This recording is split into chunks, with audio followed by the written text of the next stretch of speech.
Barrister ফুয়াদকে কেন গ্রেফতার করা হবে বা কি হবে এই ধরনের কথা তো আমি তো বলেছি, এটা পুরোটাই বোগাস একটা প্রচারণা।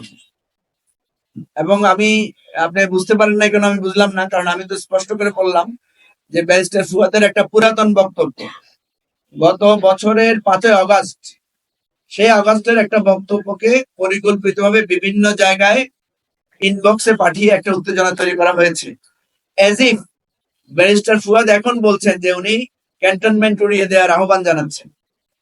এটা 2024 সালের 5ই আগস্টের একটা বিশেষ পরিস্থিতিতে একটা বিক্ষোভ সমাবেশ থেকে বলা, এটা বাংলাদেশের কোনো মিডিয়াতে সেভাবে প্রচারও হয়নি।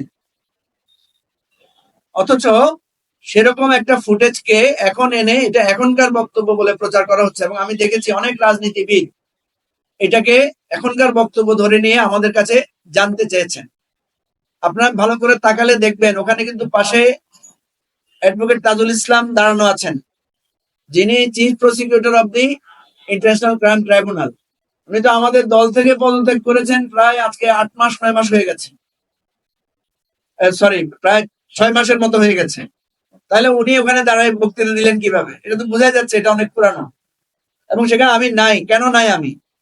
কারণ আমি তখন জেলখানায়।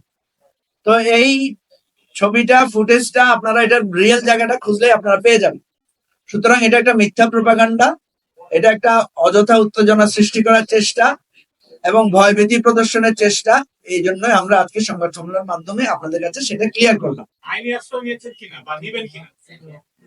রাজনৈতিক দলগুলো সাধারণত আইনি আশ্রয় নেয় না, রাজনৈতিক দলগুলো জনগণের কাছে আশ্রয় নেয়।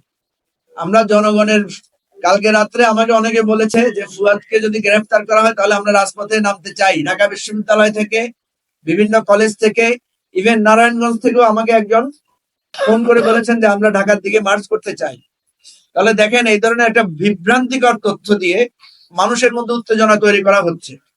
আমরা বলেছি যে এই সমস্ত উত্তেজনা মিথ্যা, গ্রহণ করবেন না। যার কারণে আমি সাথে সাথে ফেসবুকে স্ট্যাটাস দিয়েছি এবং বিভিন্ন মিডিয়াকে, আমাদের মিডিয়া সেলে জানিয়ে দিয়েছি, এবং কয়েকটা টেলিভিশন তখন তাদের স্ক্রলে ওইটা প্রচার করেছে যে এটা একটা বিভ্রান্তিকর মিথ্যা সংবাদ। আমরা মনে করি না। আর দ্বিতীয় হচ্ছে, রাজনৈতিক নেতাদের জন্য জেলখানা এটা হচ্ছে দ্বিতীয় বাসস্থান। সুতরাং এটা আমাদের জন্য কোনো ব্যাপার না। আমরা এটার জন্য আইনগত লড়াই এগুলো করবো, যদি জেলে যেতে হয় কখনো আবার করবো, অসুবিধা নেই।